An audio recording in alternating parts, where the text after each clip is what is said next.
अस्सलामुअलैकुम, this is Shivad Ali and I welcome you all on my YouTube channel Shikarpur physics academy. उम्मीद है आप सब खैरियत से होंगे। आज जो है हम chapter number 2 from class matrix start करने वाले हैं। चैप्टर नंबर 1 हमने कंप्लीट कर लिया है। उसके जो सेल्फ असेसमेंट क्वेश्चंस थे, एमसीक्यू थे, वो सारे हल कर लिए हैं। अगर आपने नहीं देखे तो हमारी चैनल पे वो वीडियो जरूर देखें और अपनी जो है कमेंट्स से हमें बताएं कि आपको वो वीडियो कैसी लगी। आज जो हमारा लेक्चर है वो क्लास मैट्रिक्स से है, चैप्टर नंबर 2 से। लेक्चर नंबर 1 है साउंड वेव्स के साउंड वेव्स क्या होती हैं। तो सबसे पहले तो हमें ये पता होना चाहिए कि साउंड क्या होता है। साउंड को हम बोलते हैं आवाज। और साउंड है एक it's a form of energy, एक एनर्जी का फॉर्म है। और वेव क्या है? Wave is energy carrier, it is a disturbance in the medium. अगर दोनों को कंबाइन देखें कि साउंड वेव क्या होती है, साउंड वेव्स एक ऐसी वेव्स होती है जो कि साउंड कैरी करती है from one place to another place.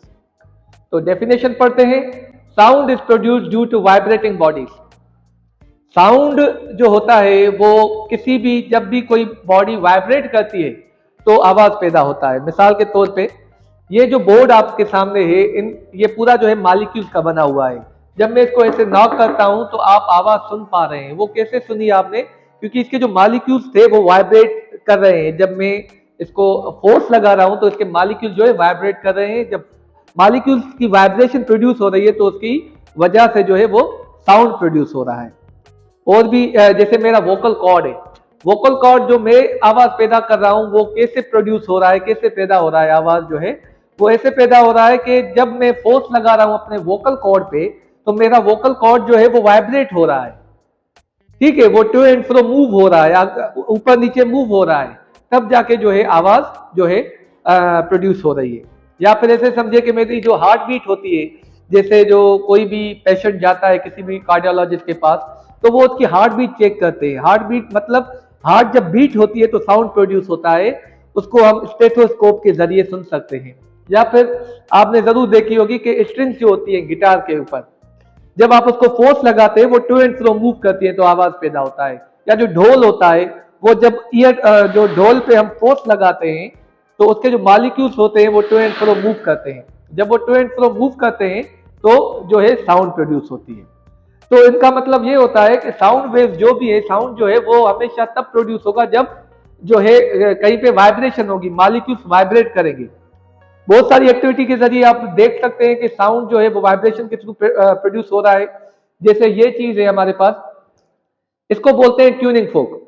Tuning फोक मतलब ये होता है कि जब इसको हम किसी भी चीज से स्ट्राइक करते हैं तो ये वाइब्रेट होता है। इसकी जो, इसको कहते हैं प्रोंग्स, इसकी प्रोंग्स जो है वो वाइब्रेट होती है। जब वाइब्रेट होती है तो साउंड प्रोड्यूस होता है। मे भी आपको साउंड आपको सुनाई ना दे, पर जब आप इसको कान के करीब लेके आएंगे तो आप इसकी जो है जो आवाज है वो सुन सकते हैं।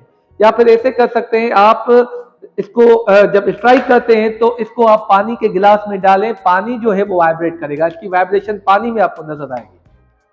मतलब ये हुआ कि जहां कहीं भी वाइब्रेशन होगी, मतलब जब भी जो मॉलिक्यूल्स होंगे वो वाइब्रेट करेंगे तो क्या होगा? साउंड प्रोड्यूस होगा। तो इसी को हम बोलते हैं साउंड वेव्स। ठीक है। अब साउंड जो होता है, sound requires medium for propagation. मतलब साउंड एक ऐसी वेव है, इसको हम मैकेनिकल वेव कहते हैं और हमने पिछले लेक्चर में पढ़ा हुआ है कि मैकेनिकल वेव क्या होती है।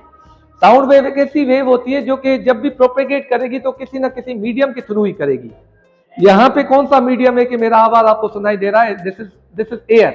एयर जो है हमारे, मतलब गैस जो है वो मीडियम है दरमियान में, कि जिसकी वजह से मेरा आवाज ये सारा जो क्लास है वो सुन पा रहा है। जब जो एस्ट्रोनॉट्स मून पे जाते हैं या स्पेस में जाते हैं तो वो एक दूसरे को नहीं सुन सकते। क्यों? क्योंकि वहां पे कोई मीडियम ही नहीं है जो कि आवाज को एक जगह से दूसरी जगह लेके जाए।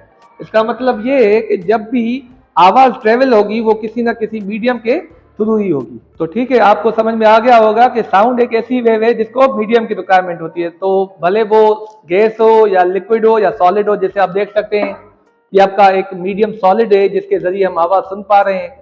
या आप कोई भी घंटा लेके आप पानी के अंदर जाके अगर उसको बजाएंगे तो आपको आवाज सुनाई देगी। इसका मतलब ये है कि वाटर के जरिए जो है, मतलब लिक्विड के जरिए आवाज जो है आप तक पहुंच रही है। तो मतलब without medium sound can not travel, मतलब प्रोपेगेट करने के लिए उसको किसी ना किसी मीडियम की जरूरत है। अच्छा, longitudinal nature of sound. Longitudinal nature of sound आपको पता है वेव मोशन दो टाइप के होते हैं, या तो वो ट्रांसवर्स नेचर के होते हैं या तो लॉन्गिट्यूडनल नेचर के होते हैं।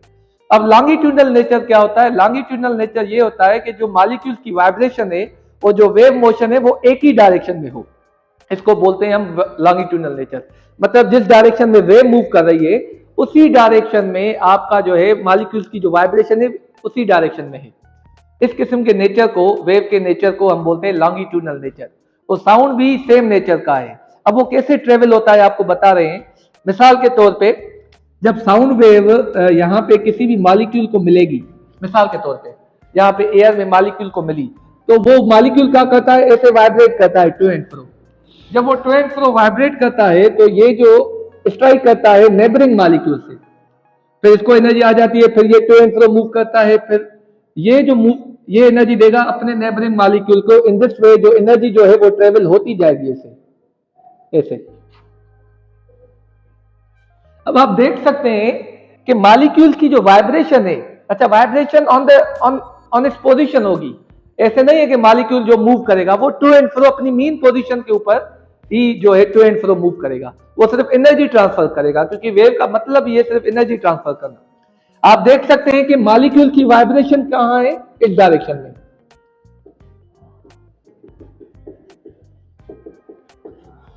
और वेव का मोशन कहां है? वेव की डायरेक्शन क्या है? वो भी इसी डायरेक्शन में।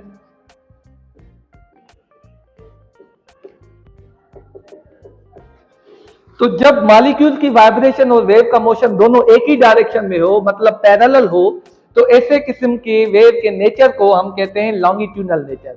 तो यू कैन से दैट, आपने देखा भी कि जो साउंड का नेचर है वो भी लॉन्गिट्यूडनल नेचर है। मतलब उसकी जो वेव मोशन होती है और वाइब्रेशन ऑफ द मॉलिक्यूल्स जो होता है वो दोनों पैरेलल होते हैं।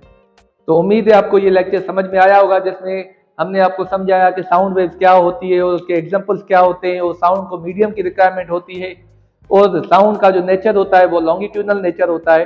अगर कोई भी क्वेश्चन रह गया या कोई भी क्वेरी रह गई तो आप कमेंट सेक्शन में पूछ सकते हैं। इंशाल्लाह will meet you in the next lecture. Thank you very much.